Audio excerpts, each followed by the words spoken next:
bringing you a steady stream of thought-provoking ideas and cutting-edge innovation. You're listening to Society and the State.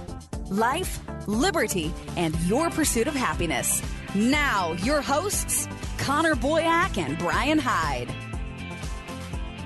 Hey everyone, welcome to Society and the State, episode number 64, which brings back fond memories of playing GoldenEye, James Bond on the Nintendo back in college. I'm reminiscing here. It's great.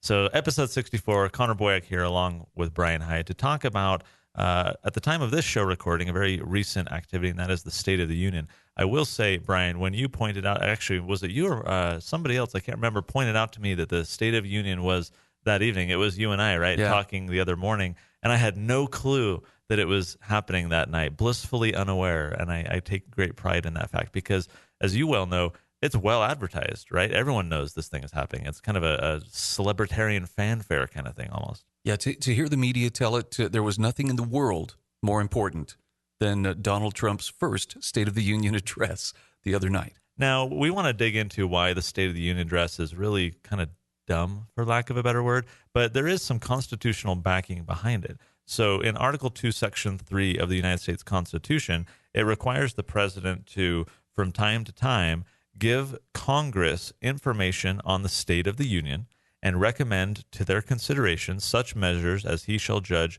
necessary and expedient. And that makes sense, right? The framers of the Constitution wanted to make sure that the head of the executive branch was proactively communicating with the legislative branch to advise them about things that may need to be done. Now, it says from time to time, that doesn't mean annually. And of course, at any time, the president can communicate with the legislative leadership and say, hey, we've identified this issue, will you fix it? And so that doesn't necessarily boil down to an annual thing that's required, right? Right. My understanding, too, is when that State of the Union was first undertaken, partly because there was no television, electricity wasn't even in fashion at the time, it really consisted of more or less a letter from the president to the Congress saying, okay, here's what's going on.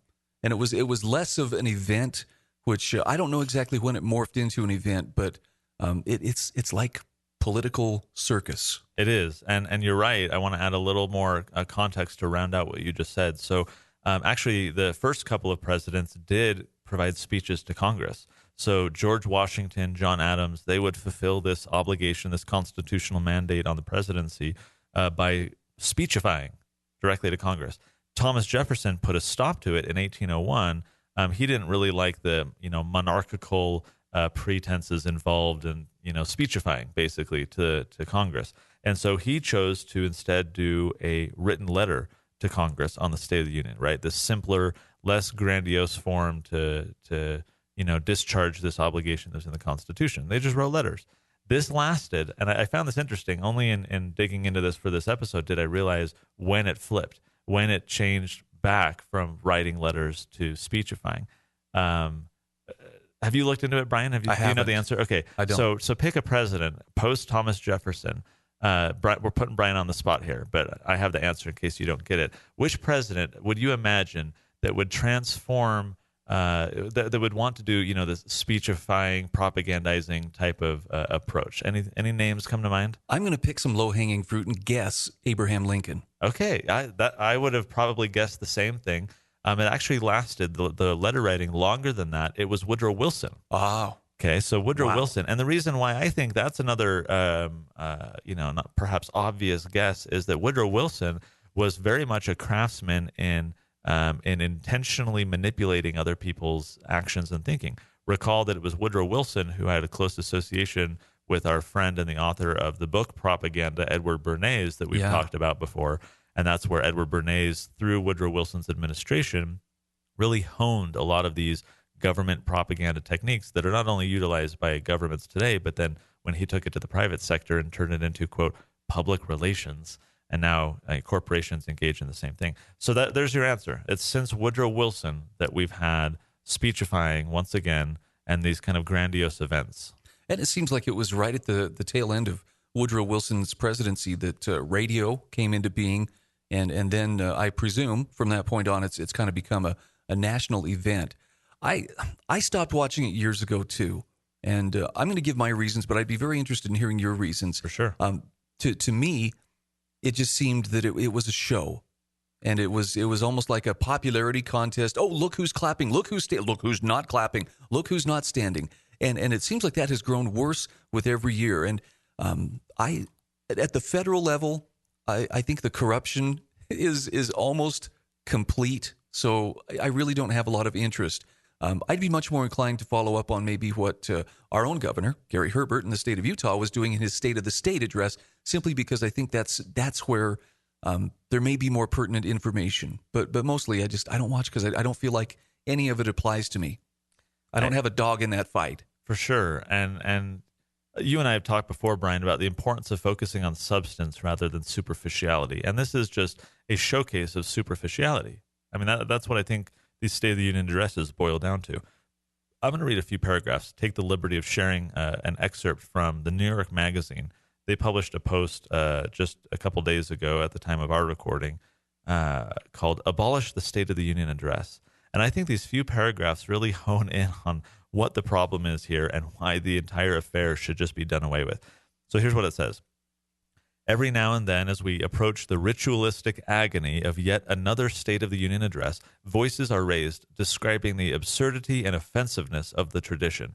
In 2006, presidential historian Louis Gold anticipated with dread George W. Bush's sixth State of the Union address, deploring the degeneration of the speech from a rare presidential communication with Congress, quote, into a semi-imperial speech from the throne, end quote. And of course, I'm continuing from the article here. The trauma of Barack Obama's reelection led to an effusion of conservative hostility to State of the Union addresses, though none could compare to Kevin Williamson's Jeremiad in 2014, quote, the annual State of the Union pageant is a hideous, dispiriting, ugly, monotonous, un-American, un-Republican, anti-democratic, dreary, backward, monarchical, wretch-inducing, depressing, shameful, crypto-imperial display of official self-aggrandizement and piteous toadying. How does he really feel about it? That's what I want to know. There's a lot of adjectives. Okay, so continuing a couple paragraphs from the article. Through such protests, we are often reminded that nothing in the Constitution actually requires an annual personal speech by the president to a joint session of Congress. And then they get into the George Washington, John Adams, Thomas Jefferson stuff. And then they say, and now State of the Union addresses have become encrusted with stupid traditions. And here's a brief list, and then I'll end reading the article.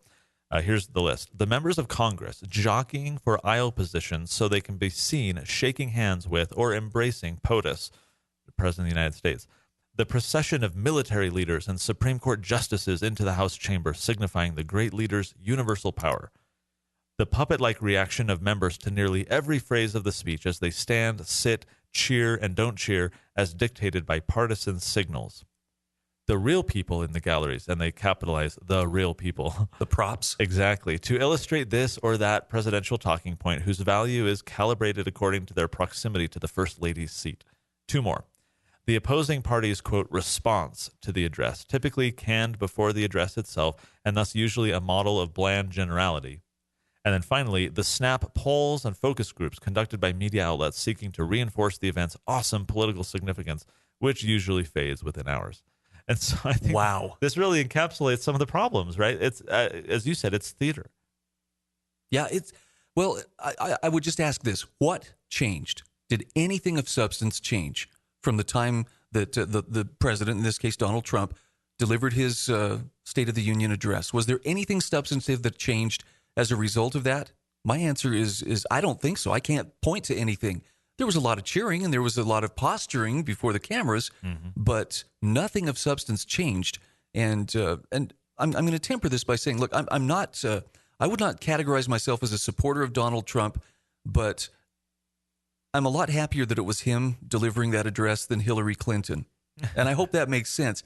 Nonetheless, I heard very little talk about foundational liberty-oriented topics, and more, preening and, in some cases, goading the other side over, look what we've done or look what we did and you can't stop us. And I think it's important to note the president, by virtue of the office, has the power of the bully pulpit. At any time, he can call a press conference on this or that issue and focus the nation's attention, on an issue of interest.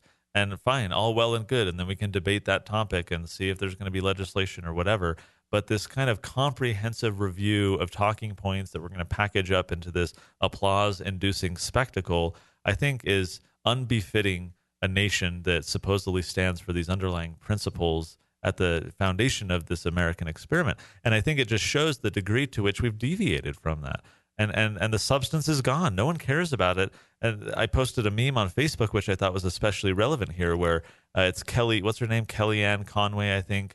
I don't know, what does she do in the president? She's like the media person, or I don't even know. So she was, this is in the first days of the Trump administration. And there was this photo of her sitting on the couch in the Oval Office with her shoes off and her feet are up on the couch, and just, hysteria, the demeaning the Oval Office and this, that, and the other, right? And then so this Facebook meme has that image at the top saying, Democrats are freaking out over feet on the couch. And then the next one is Republicans are freaking out over people sitting. And it was a screenshot of some of the Democrats sitting during Trump's State of the Union address, and how I saw all over social media, Nancy Pelosi's grumpy face and refusing to stand. And then when Trump was talking about how black unemployment has been at its lowest period in decades, all the black Democrat congressmen were just sitting, stone-faced, unwilling to, applaud at that line. And so that was the middle thing in the image. And then the bottom was saying,